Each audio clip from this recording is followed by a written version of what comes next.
नमस्कार, मैं रिंकी वाजपेयी। आप देख रहे हैं टाइम 24 बिहार। चौथे फेज की वोटिंग खत्म होने के साथ ही 18वीं लोकसभा चुनाव का 2/3 सफर पूरा हो चुका है। चौथे दौर के लिए सोमवार 13 मई को 10 राज्यों की 96 सीटों पर वोटिंग हुई है।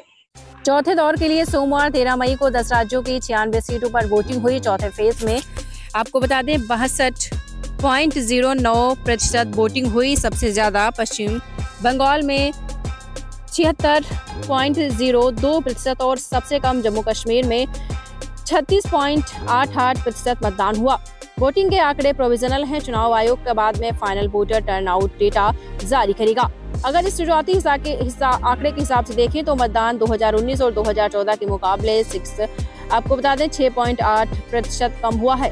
तब चौथे फेज में 69.1% लोगों ने वोट डाले थे। आइए समझते हैं चौथे फेज की वोटिंग के बाद किस पार्टी की स्थिति क्या है। कम वोटिंग से किसे नुकसान है और ज्यादा वोटिंग किस पार्टी के लिए खुशखबरी हो सकती है।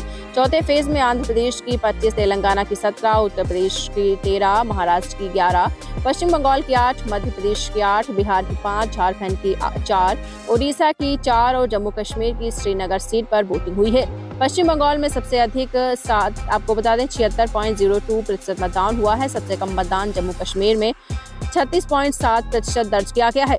बंगाल की बोलपुर सीट पर आपको बता दें 77.8% वोटिंग दर्ज की गई, जबकि जम्मू कश्मीर की श्रीनगर सीट पर सबसे कम 35.8% मतदान हुआ है। हालांकि यही सही मायनों में जम्मू कश्मीर के हिसाब से इसमें वोटर टर्नआउट में काफी सुधार आया है।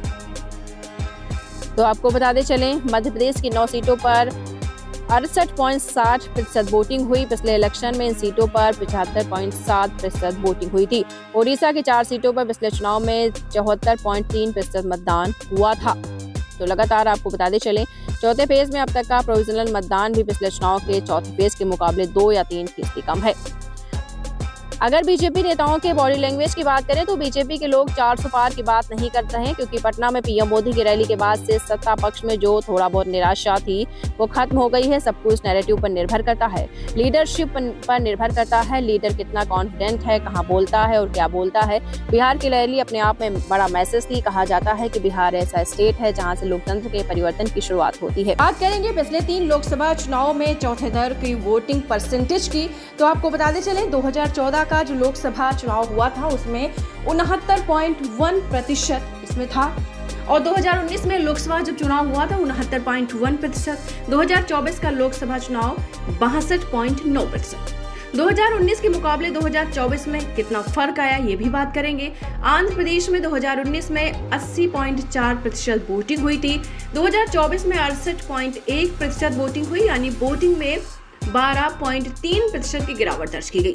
बिहार की 5 सीटों दरभंगा, उजियारपुर, समस्तीपुर, बेगूसराय और मुंगेर में 2019 में 59.3% वोटिंग हुई, लेकिन इन्हीं सीटों पर इस बार 55.9% मतदान हुआ, यानी वोटिंग परसेंटेज में 3.4% की गिरावट आई है।